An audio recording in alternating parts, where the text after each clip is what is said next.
مصر کے دارالحکومت قاہرہ کے تحریر اسکوائر میں سخت عوامی دباؤ کا شکار صدر حسنی مبارک کے مبینہ حامیوں اور حکومت مخالف مظاہرین کے درمیان تصادم جاری ہے۔ وہاں موجود بی بی سی کے نامہ نگاروں کے مطابق گھوڑوں اور اونٹوں پر سوار حسنی مبارک کے مبینہ حامی اچانک تحریر اسکوائر میں داخل ہوئے اور یہاں موجود حکومت مخالف مظاہرین پر ہنٹر برسانے شروع کر دیے، جس کے بعد اسکوائر میں طرفین نے ایک دوسرے پر پتھراؤ شروع کر دیا، جس سے کئی افراد زخمی ہو گئے ہیں۔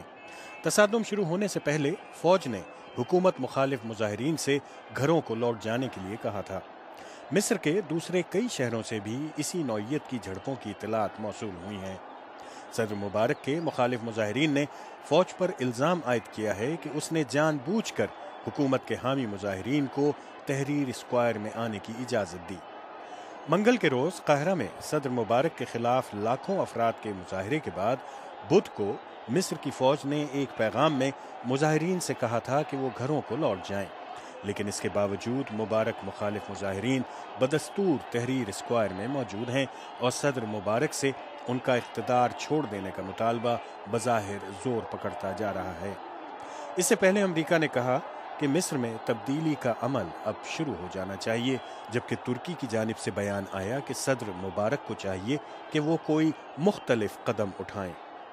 تحریر اسکوائر میں موجود ہمارے نامہ نگاروں نے بتایا ہے کہ صدر کے طرفدار مظاہرین نے صدر مخالف مظاہرین کی طرف سے رکھی گئی کئی رکاوٹیں توڑ ڈالیں اور یہ کہ کئی مقامات پر طرفین کے درمیان تلخ کلامی ہوئی اور ایک دوسرے پر مکے لہرائے گئے۔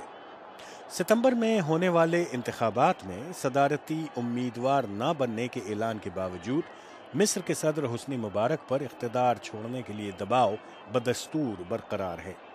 اب تک کی صورتحال میں محمد البرادعی اپوزیشن کے مضبوط ترین رہنما کے طور پر سامنے آئے ہیں۔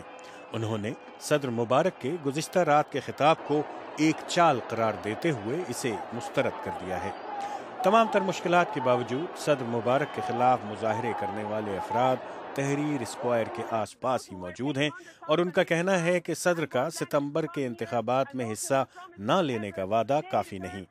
مظاہرین کے نعروں میں ہم نہیں جائیں گے وہ جائے گا کا نعرہ بھی شامل ہے۔ اسی دوران اطلاعات ہیں کہ مصر میں کئی روز معطل رہنے کے بعد انٹرنیٹ سروسز بحال ہو رہی ہیں۔ اس کے علاوہ سرکاری ٹی وی پر کرفیو میں نرمی کا اعلان بھی کیا گیا ہے۔